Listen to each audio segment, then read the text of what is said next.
Hello student, इस video में मैं लेकर आई हूँ क्लास 11th स्टूडेंट आप लोग के लिए हिंदी आरो गद्य खंड का चैप्टर 5 गलता लोहा, जिसके लेखक हैं शेखर जोशी का पार्ट 3 पार्ट 1 पार्ट 2 में इसके कुछ भाग को पढ़ा दी हूँ। जो शेष भाग बचे हैं उसे मैं पार्ट 3 में पढ़ाने जा रही हूँ। आप ध्यान से सुनेंगे। यहाँ तक मैं पढ़ाती थी कि नदी और जो उसके गांव का एक उन्हीं की बिरादरी का एक युवक था रमेश, और जो लखनऊ रहता था, उनसे उन्होंने मोहन की पढ़ाई की चिंता व्यक्त की तो उन्होंने कहा कि मेरे साथ लखनऊ भेज दीजिए और बड़े शहर में रहने से उसको क्या हो जाएगा, अच्छी तरह पढ़ लिख सकेगा। अब यहाँ आगे आइए। बंसीधर को जैसे रमेश के रूप में साक्षात यानी एकदम सामने भगवान मिल गए हों। उनकी आंखों में पानी छलछलाए, एक खुशी के आंसू आ गए कि अरे भगवान हमें साक्षात हमारी समस्या का क्या कर दिए, समाधान कर दिए। भरे गले से वे केवल इतना ही कह पाए कि बिरादरी का यही सहारा होता है। छुट्टियां शेष होने पर रमेश वापस लौटा तो माँ बाप और अपनी गांव की दुनिया से बिछड़कर सहमा सा मोहन भी उसके साथ लखनऊ आ पहुंचा। क्या अपने माँ बाप और अपने गांव से अब बिछड़ कर के मोहन सहमा सा डरा हुआ उनके साथ लखनऊ आ पहुंचा। अब मोहन की ज़िंदगी का एक नया अध्याय शुरू हुआ।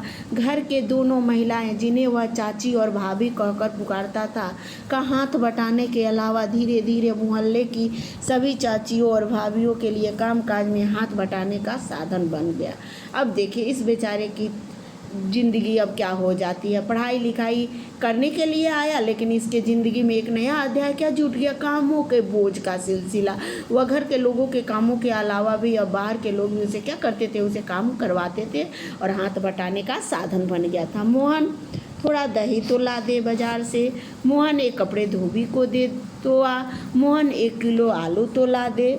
औसत दफ्तरी बड़े बाबू की हैसियत वाले रमेश के लिए मोहन को अपना भाई बिरादर बतलाना अपने सम्मान के विरुद्ध जान पड़ता था और उसे घरेलू नौकर से अधिक हैसियत वह नहीं दे सका। अब देखिए जो रमेश था वह क्या हुआ, अपने हैसियत वालों के लिए रमेश ने क्या किया, मोहन को अपने भाई बिरादरी का बेटा बताकर या गांव का भाई भतीजा न बताकर उसे अपने सम्मान के खिलाफ लगा और उसे क्या बताया कि यह हमारा घरेलू नौकर है।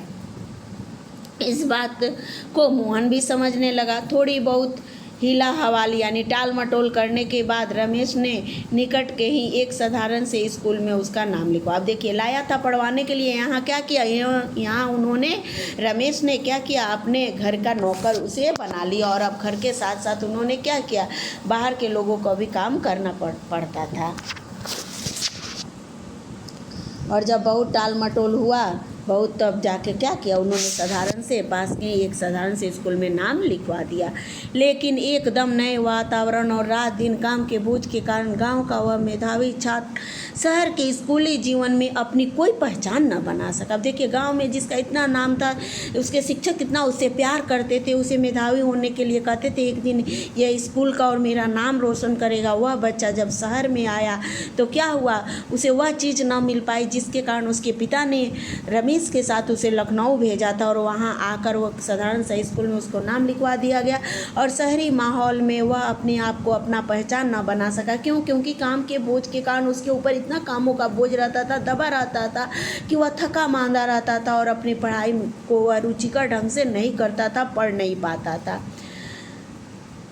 उसका जीवन एक बधी बधाई लिख पर यानी नियम पर चलता रहा। साल में एक बार गर्मी की छुट्टी में गांव जाने का मौका भी तभी मिलता जब रमेश या उसके घर का कोई प्राणी गांव जाने वाला होता, वरना उन छुट्टियों को भी अगले दर्जे की तैयारी के नाम पे उसे शहर में ही गुजार देना पड़ता है। चलो अगले साल अगले कक्षा की तैयारी शुरू करो, इसी के कारण अगले साल चलेंगे, उस शहर में ही रहना पड़ता। अगले दर्जे की तैयारी तो बहाना भर था। सवाल रमेश और उसकी गृहस्थी की सुविधा असुविधा का था। यानी चला जाता तो क्या होती, उनकी गृहस्थी का कामकाज कौन करता है, फ्री का नौकर कहाँ मिलता उन्हें।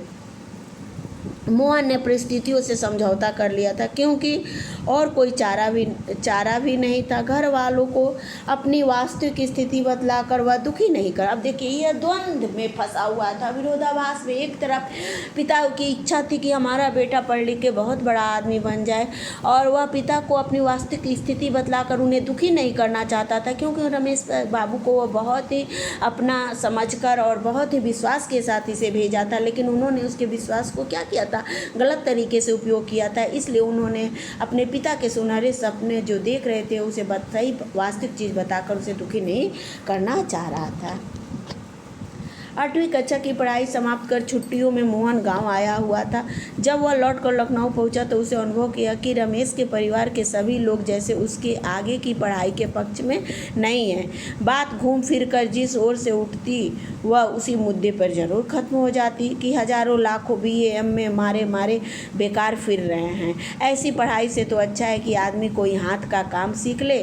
रमेश ने अपने किसी परिचित के प्रभाव से उसे एक तकनीकी स्कूल में भर्ती है, यानी टेक्नोलॉजी किसी स्कूल में भर्ती करा दिया। मोहन की दिनचर्या में कोई विशेष अंतर न आया। वह पहले की तरह स्कूल और घरेलू कामकाज में व्यस्त रहता। धीरे धीरे 1.5-2 वर्ष का यह समय भी बीत गया और मोहन अपने पैर पर खड़ा होने के लिए कारखानों और फैक्ट्रियों के चक्कर लगाने लगा। बंसीधर जब कोई मोहन के विषय में पूछता तो वे उत्साह के साथ उसकी पढ़ाई की बात बताने लगते और मन ही मन उनको विश्वास था कि वह एक दिन बड़ा अफसर बनकर लौटेगा। लेकिन जब उन्हें वास्तविकता का ज्ञान हुआ तो न सिर्फ गहरा दुख हुआ, बल्कि वे लोगों को वे अपने स्वप्न भंग की जानकारी देने का साहस नहीं जुटा पाए। क्यों? क्योंकि वह तो सोच रहे थे कि हमारा बेटा पढ़ लिख कर बहुत बड़ा आदमी बन रहा है, वहाँ पढ़ाई लिखाई अच्छे से कर रहा है, लेकिन बेटा का वहाँ कामों का बोझ अधिक था और वो अच्छे स्कूल में दाखिला ना करा है, साधारण स्कूल में केवल 8वीं तक पास करा है। उसके बाद से किसी कारखाने वगैरह में मजदूर के काम के लिए वो क्या किए, तलाशने लगे। ये बात पिता इन सारी वास्तविकता से क्या थे, अनजान थे, और जब उनको ज्ञान हुआ तो उन लोगों को जानकारी देने का साहस नहीं कर पाए जिनसे अपनी लंबी लंबी बातें किए थे कि मेरा बेटा तो पढ़ लिख कर बड़ा अफसर बनेगा। धनराम ने भी एक दिन उनसे मोहन के बारे में पूछा था।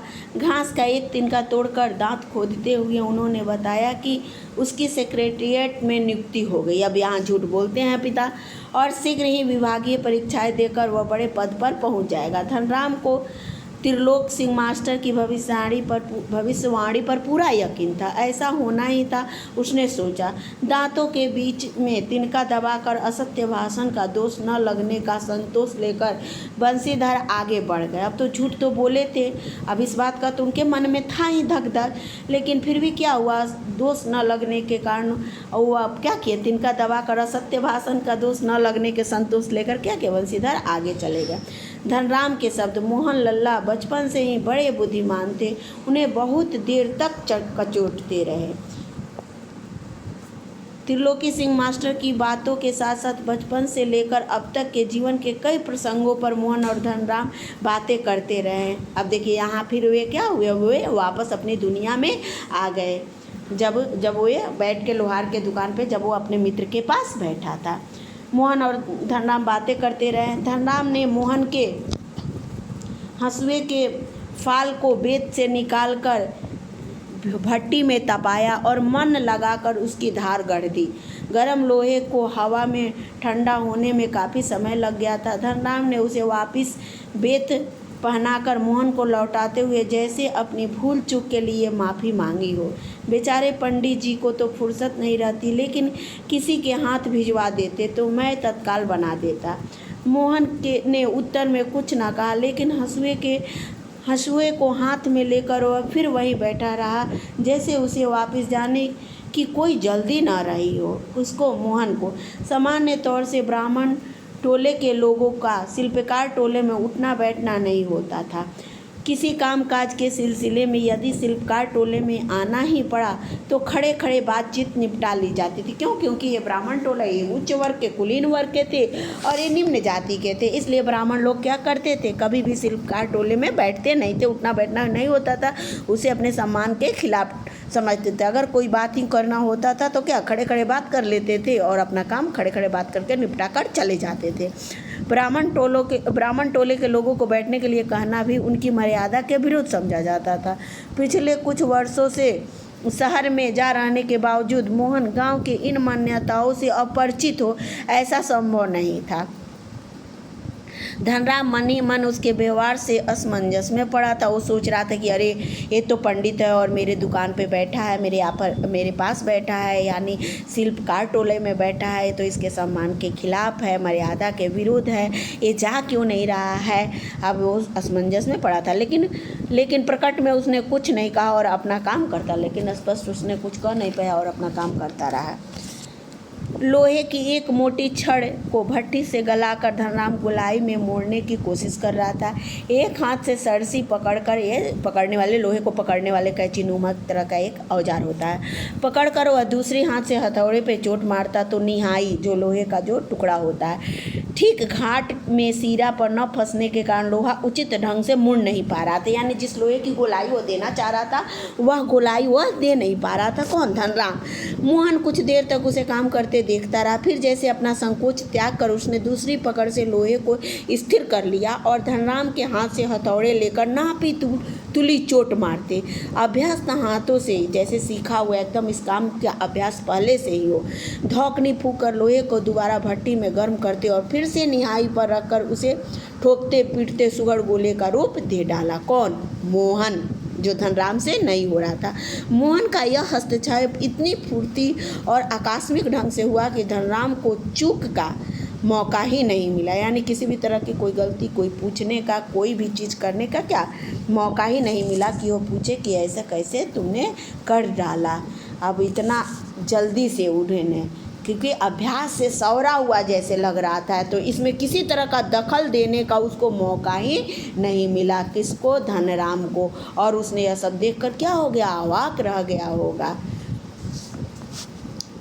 अब मोहन का यह हस्तक्षेप यानी यह हस्तक्षेप का मतलब यह दखल देना, अचानक उसके हाथ से ले लेना, फुर्ती और आकस्मिक यानी अकस्मात ढंग से अचानक हुआ कि धनराम को चूक का मौका ही नहीं मिला। वह अवाक मोहन को देखते रहा।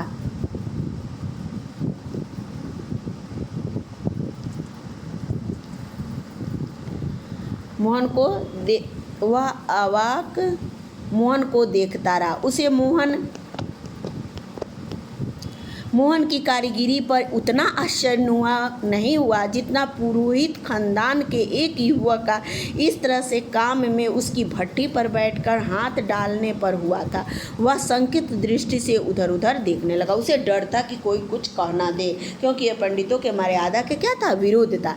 धनराम की संकोच, असमंजस और धर्म संकट की स्थिति से उदासीन मोहन संतुष्ट भाव से अपने लोहे के छल्ले को त्रुटिहीन गोलाई को जांच रहा था कि यानी किसी तरह की कोई कमी तो नहीं रह गई है, या पूरी तरह से निर्दोष तो है, कोई दोष तो इसमें नहीं रह गया है। त्रुटिहीन का मतलब गोलाई को जब उसने धनराम की ओर अपनी कारीगरी की स्वीकृति पाने की मुद्रा में देखा, उसकी आंखों में एक सृजक की चमक थी। अब उसकी आंखों में क्या थी? बनाने वाले रचनाकार कि मैंने बना दिया की खुशी की चमक थी, जिसमें न स्पर्धा थी, न ही किसी प्रकार की हार जीत का भाव। यानी किसी तरह का न मुकाबला था, न कोई प्रतियोगिता थी और न ही कोई हार जीत के भाव थे। यहाँ यह ख़त्म होता है गलता लोहा, इसीलिए इसका नाम क्या पड़ा है? गलता लोहा। यानी सारी चीज़ों को ब्राह्मण होते हुए भी उसके अंदर किसी तरह का स्वाभिमान नहीं था, मर्यादा नहीं था। वो पुरानी परंपराओं से चले आ रहे रूढ़िवादी विचारों, परंपराओं को तोड़कर उन्होंने क्या किया? उसके लोहार की दुकान पे बैठा और उसे लोहा की गुलाई दे डाली। That's all. यहाँ ये चैप्टर ख़त्म होता है। आप इसके एक्सरसाइज के क्वेश्चन आंसर कर लेंगे और जो इसके महत्वपूर्ण प्रश्न होंगे वो मैं इसके PDF बनाकर भेज दूँगी। आप इसे अच्छे से पढ़ेंगे और समझेंगे। That's all. यहाँ आपका ये चैप्टर 5 गलता लोहा ख़त्म होता है। फिर मिलती हूँ नेक्स्ट वीडियो के साथ।